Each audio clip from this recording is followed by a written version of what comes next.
Good evening and salutations, my Days of Our Lives fan. This time I'm actually using this filter because I'm well, still didn't take a shower yet and everything like that, and I'm just like, I'm not gonna get dressed. Um, so for the guy, let's do this filter, and plus it's just easier to do it now than to wait later on and do it then. But okay, if y'all saw the filter, if y'all saw the previews. Y'all know that Doug is leaving, right? I, I feel like over the course of like maybe about a year or more, they have mishandled characters like there is no tomorrow, right? And when you really think about Doug, in a sense, he's always been kind of an out of pocket character, right? Like, what did he bring to the show when you really think about it? Name something that he actually brought to the show other than his looks. I talked about this over the weekend, and this was from a video. This was from a guy named Phoenix Tremaine, and I didn't think about this until I saw this video. That in a sense, like when you really think about it, Doug, they literally put Doug in the ground, and then the next day, Doug Jr. just shows up. Like, wh- what? I feel like in a sense that is actually disrespectful, you know. And I talked about with Dolometics, and Dolometics is like, they already had a Doug Jr. or a Doug the Third or whatever already established, um, way before like that was already a set character in a sense, or family member. And I get that, but like, I don't think it was.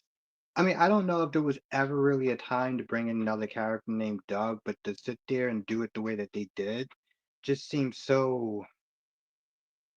Wow. Really? All right. So Ari and Holly are sitting there trying to escape.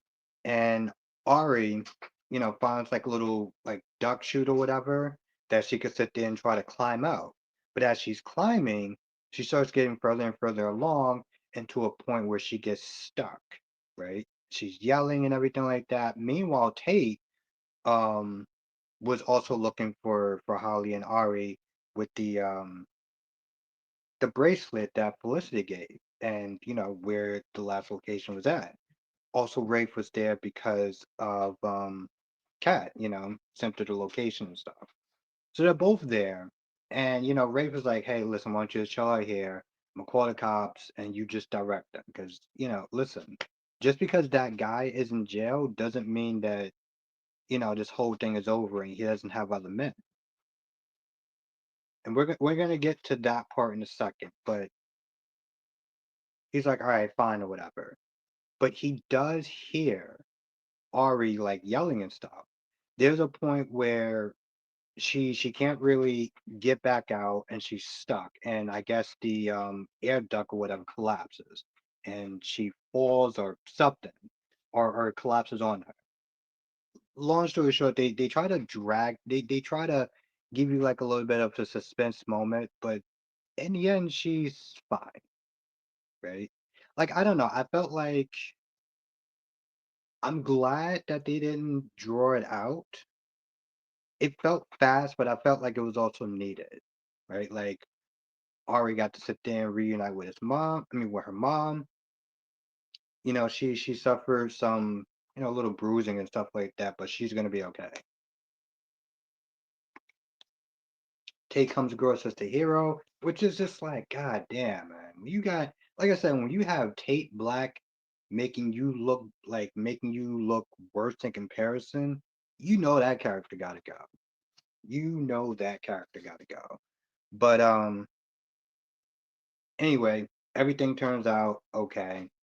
Before that, Xander was actually pretty nice to Gabby and be like, hey, listen, you can go home or whatever, do what you gotta do.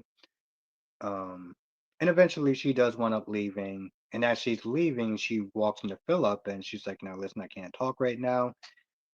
She's looking all like distraught and stuff. And Philip comes back in the office. He's like, "Oh, well, what did you do to Gabby?" And of course, this just brings up all this unnecessary tension. And Johnny's there. And Johnny's getting ready to film them doing this whole PR campaign about them, being united front and everything. But as his meeting is going on, and before that, Philip was like, listen, I get that you got this legal trouble going on, but I believe you. You're gonna be fine, and we're not gonna fire you. But then when Johnny gets in there, Xander's like, I don't know about keeping you on board. I mean, I was all good to go when you and your dad was not there having problems, but now that y'all kind of made up, mm, ultimately he doesn't fire him. But part of me was like, did you really think that he was just gonna be mad at his dad forever? Like, it just seemed kind of short-sighted. Okay, you want to sit there and piss off EJ, um, okay, fine. But I guess, this goes into his paranoia of, oh, what if Johnny sits there and betrays me and whatever, and wants to sit there and try to get the company back for his dad or his family. After this whole PR thing they went up doing, Philip gets real with him for a hot minute because there's a couple of times where Victoria starts crying and stuff. And he's like, listen, why don't you do his best for Victoria and give her back to her mother? Stop having her cooped up in this damn office in this goddamn cage. Xander's pissed, right? So Philip leaves, and Xander sits there and turns over to Victoria because at one point he's like, "Oh, I should just send you to the Hong Kong office." He's like, "Yeah, your uncle is being kind of a pest," and I'm like, "You mean her uncle that you nearly beat to death an inch of his life that you could have killed? That uncle? Is that the one that you're talking about?" Wow.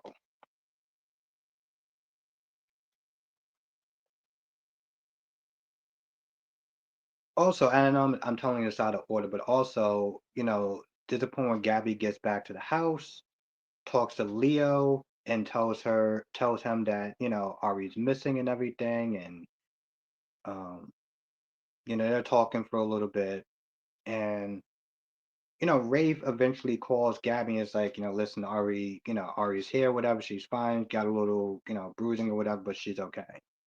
And they wind up hugging. And it's one of those things that was like, okay, it was a nice moment, just don't really read too much into it.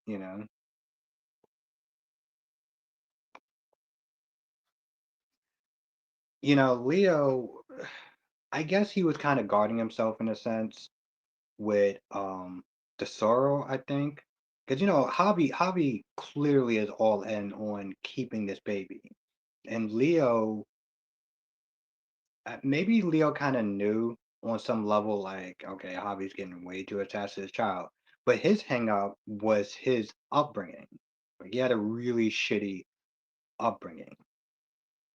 And he felt like he was going to pass that on to, you know, whatever child that he has. So I guess it was kind of nice for him to recognize that. And, I don't know. I feel like sometimes, like, maybe I mean, granted, it's not a good thing, but you know what not to do. Like, if you have a shitty upbringing, the stuff to not do. But I guess in a sense, you also feel like you're kind of overcompensating in some instances with some parents, and they had shitty upbringings. Anyway, I'm getting off tangent. Um, Now Leo also had a conversation with Gwen, and Gwen is still pissed off, right? She's still mad that what Leo did, pretty much stabbing her in the back, like she was ride or die with him. And I thought about this afterwards because, like, during the conversation, I was getting kind of annoyed. Like, okay, this happened about a year or so ago, and you are still holding on to this. Just like she's coming to town and she's flaunting the necklace in front of Julie and stuff like that because Julie was mean to her when she came to town. But I'm like, girl, you did some pretty messed up things, right? And so, they're talking back and forth, and Leo tells Gwen, "Hey, listen, I saw you, I saw you with Xander and everything like that, like, with a married man and stuff. Like, oh, I'm gonna expose you, whatever." But there's a point where he's like, you've been down that road before, and Xander pretty much kind of used you because you couldn't be with Sarah. Like, you really want to sit there and do that to yourself again? You're rich, you're beautiful. It's not like you can't find another man. And like you said, listen, yeah, they're broken up now, but for I'm not even gonna sit there and say for better or worse, just for worse. They're gonna sit there and find their way back to each other. He does sit there and apologize again, and I think she's a little bit more receptive of it, but I don't know. Part of me is just like, how many times can you apologize to one person before it's like, you know what, listen, you gonna have to find a way to move on, you know? Like, honestly, to tell you the truth, that conversation, even in the beginning, didn't really make a lot of sense. Like, they're snapping each other back and forth, and she sits down. I'm like, you don't rock with him. What, you just want to be entertained? Are you that bored? I mean, should you be going out like shopping sprees and stuff like that? Like, you want to sit down to sit there and talk to him, and know damn well that you don't like him, or maybe it's pride. Maybe it's pride. I mean, I get it. Somebody betrays you, and you can't just you don't want to be a doormat. But I know that she does miss him in a sense. Um, second. The last piece is after, almost forgot his name. At some point, Tate does get a message from um Sophia Snittis saying that she's going into labor. Now, I saw the previews like everyone else, and the way that Sophia tells his story, it just comes across as so unbelievable. And I guess in a sense, it's like, okay, get it, I get it. She's nervous and stuff like that, and she's trying to do her best to read off of Melinda's script or whatever. But like the whole story just comes across like, what? Anyway, I feel like that's pretty much about it. I didn't actually take any notes, so like everything that like I said was kind of just like off the dome from just literally watching it. So I'm pretty sure I probably missed some stuff. But anyway, like I said, I'm glad they didn't sit there and drag it out too long. Doug is obviously going to be leaving town because, yeah, just because that guy is actually caught doesn't mean that the boss is just going to just let that ish slide. So you saw in the previews that he says goodbye to Julie, and Julie says something. Julie's like, listen, you had so much potential. And I feel like that's kind of sad because I feel like as a character, they could have did so much more with him than what they did. Even as I'm gonna be heading to work, I'm sitting there thinking like, what did he really do since he got in town? He borrowed money from Leo, he borrowed money from Holly. They had some little flirtatious thing going, but it never really went anywhere. He had this hookup with Ari, but then, he was still in this, debt and stuff. The dude looks,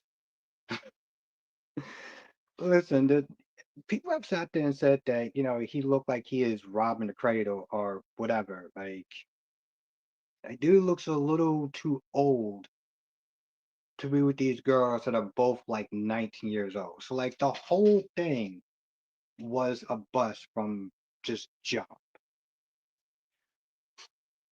Okay, now I feel like I'm done. If I did miss anything, let me know in the comment section.